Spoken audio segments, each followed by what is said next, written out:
What if I told you Stitch wasn't the only experiment in the animation? In the world of Lilo and Stitch, there are over 600 genetic experiments, each with wild powers, twisted backstories, and surprising destinies. Today, we'll meet the most iconic and bizarre experiments that make up Stitch's extended family.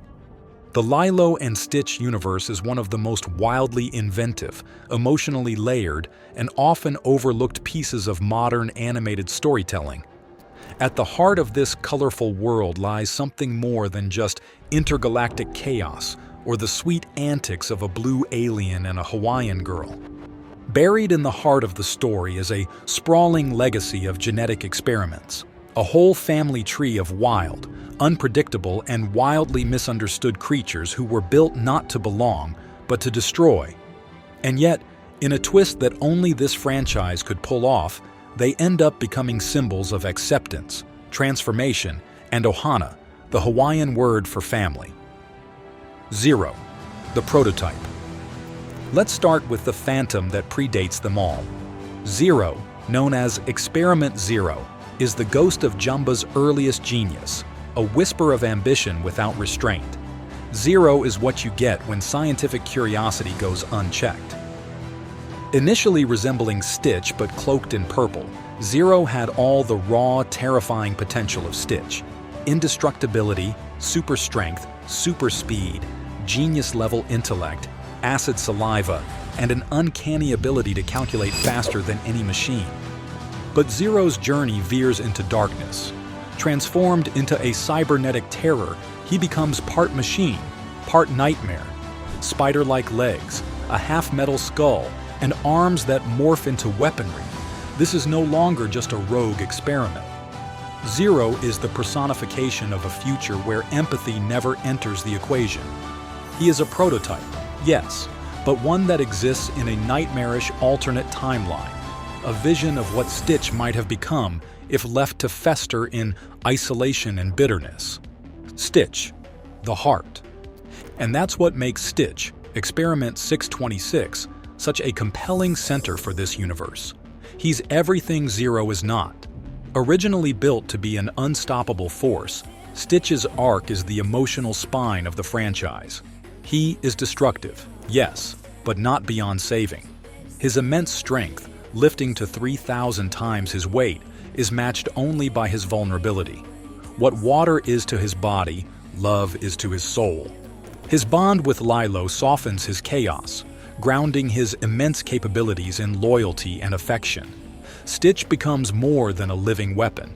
He becomes a brother, a friend, and a teacher of what it means to be part of something bigger than yourself. Angel, the siren. The second is Angel, Experiment 624, a siren in pink fur. Angel flips the script on the good and evil with a hauntingly beautiful song. Her power isn't physical like Stitch's or explosive like others. It's psychological. When she sings, she reprograms turning the good ones into evil with a single melody. That power, embedded deep in her voice, makes her one of the most dangerous creations to ever slip through Jumba's fingers. But like so many in this universe, Angel is not bound to the role she was created to play. Though she starts to align with villains like Gantu, her heart leads her elsewhere. Love pulls her from the dark, and that love is aimed squarely at Stitch. Together, their romance isn't just cute, it's redemptive. Angel represents the idea that love can rewire even the most deeply encoded systems. Leroy the clone. On the other end of the spectrum is Leroy, Experiment 629, who appears at the end of Jumba's line of creations, forced into existence under the thumb of Dr. Hamsterville. Where Stitch was built with purpose, Leroy was built with resentment. Red instead of blue, faster, stronger, and meaner, Leroy is Stitch's doppelganger dialed up to 11. He can mimic Stitch down to the fur color, which allows him to deceive and infiltrate, making him not just physically powerful but strategically dangerous. Yet, even with all this strength, Leroy is undone by something deeply poetic: music. The same song that anchored Stitch to Earth, Aloha Oe, serves as Leroy's failsafe, a melodic kill switch that shuts him and his clones down. It's a reminder that no matter how advanced the science, there's no outsmarting the emotional resonance of something as simple as a song.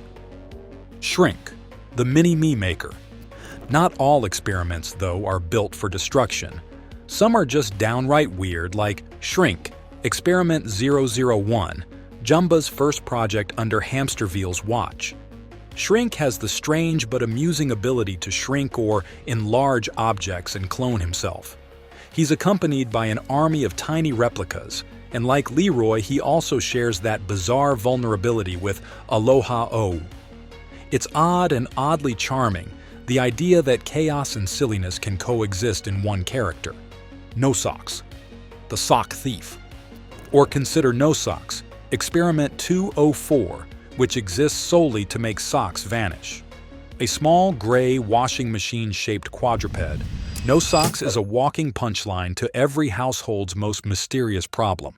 His antics tap into a universal frustration that everyone can relate to. Missing socks have become a household myth, and No Socks gives that myth a face. He doesn't destroy on a grand scale, but his mischief is constant, low-key, and maddeningly effective. In the grand scheme of experiments, he may not breathe fire or tear through walls, but No Socks proves that even the smallest annoyance, when cleverly designed, can leave a big impression. Retro, the rewinder. Retro, Experiment 210, can rewind technology, and even people back to their primitive states by licking them with his prehensile tongue. He ends up running a prehistoric zoo, which is perhaps the most wonderfully absurd destiny one could imagine for a creature like him. Retro's power is as bizarre as it is fascinating. He does not just de-evolve gadgets, he sends people straight back to caveman behavior with a single touch. Watching characters reduced to grunting, stick-wielding versions of themselves adds a hilarious layer of chaos to any scene he appears in. But what makes Retro especially endearing is how his strange ability finds the perfect outlet. Running a prehistoric zoo turns what could have been a nightmare into something meaningful. It is a clever reminder that even the weirdest gifts can find the perfect place to shine. Skunkuna, the stinker. Skunkuna, on the other hand, is downright gross in the most imaginative way possible. Built to launch disgusting smell bombs, Skunkuna's stench is legendary. But when his odor is combined with the scent of another experiment named Mr. Steeny, the air is miraculously freshened. It's this kind of twisted logic and quirky humor that gives the Lilo and Stitch world its off-kilter magic. Nothing is ever quite what it seems. Pix, the bad photographer. Pix, Experiment 214, is shaped like a camera and has a single trick. He only takes bad photos. That's it. He becomes one of Mrs. Hasegawa's cats, a running gag that illustrates how even the most functionally bizarre experiment can be adopted into the most mundane corner of society. He may not have combat skills or world-ending powers, but that is exactly what makes his placement so effortlessly funny. Without fanfare, he slips into Mrs. Hasegawa's household, blending in with her collection of so-called cats as if it were the most natural thing in the world. His presence becomes part of a larger joke the show quietly commits to, proving that even the most functionally useless experiment can find comfort, belonging, and a sense of purpose in the least likely places. Sparky, the power surge. Some experiments, like Sparky, Experiment 221, add to the visual and elemental diversity of the series. A yellow creature resembling a blend of dragon and gecko, Sparky harnesses electricity and often wreaks havoc simply by being near anything with wiring. His chaotic energy is not rooted in malice but in sheer overload. Lights flicker, appliances short-circuit, and entire systems go haywire the moment he enters a room. Yet what makes Sparky stand out is not just his crackling power, but how his unpredictable nature is eventually channeled into something good. Instead of being feared, he finds a place where his electric touch becomes an asset, not a liability. Like many experiments, Sparky's journey shows that even the most disruptive force can light up the world in the right setting. Poxy, the germ. Poxy, Experiment 222, is the kind of character that flips expectations on their head. Designed to spread illness, he initially comes across as one of the more dangerous and unsettling experiments. Small, green, and microscopic in appearance, Poxy's whole existence feels like a biohazard warning. But as the story unfolds, his role takes a surprising turn. Instead of being a threat, he becomes a cure, helping others heal rather than hurt. Poxy represents the uncomfortable truth that many of us carry traits or pasts we are not proud of. But change is possible, and value can be found in places we least expect. Through him, the series explores a deeper message about second chances, showing that redemption does not always roar. Sometimes it whispers. All these experiments, whether they're menacing like Dark End or silly like No Socks, find themselves drawn into a central mission: rehabilitation. In the television series, Lilo and Stitch embark on what is essentially a redemptive scavenger hunt. Each experiment, once rediscovered, is given a name, understood, and then placed into a role where their talents can shine without harm. It's easy to dismiss the Lilo and Stitch experiments as cartoon fluff, but spend time in this universe, and you'll start to see something more meaningful beneath the surface. These are not just characters, they're thought experiments. They are questions asked in creature form. What if your worst quality could be your greatest asset? The Lilo and Stitch franchise gave us more than memorable characters. It gave us a blueprint for empathy. From Stitch's redemption to Angel's reprogramming, from Leroy's engineered rage to Poxy's microbial healing touch, every story is a meditation on change.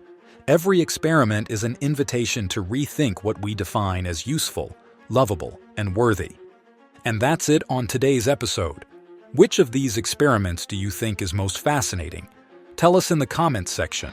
Don't forget to like and subscribe to get the first updates on our new videos. Thank you so much for watching till the end. See you in the next one.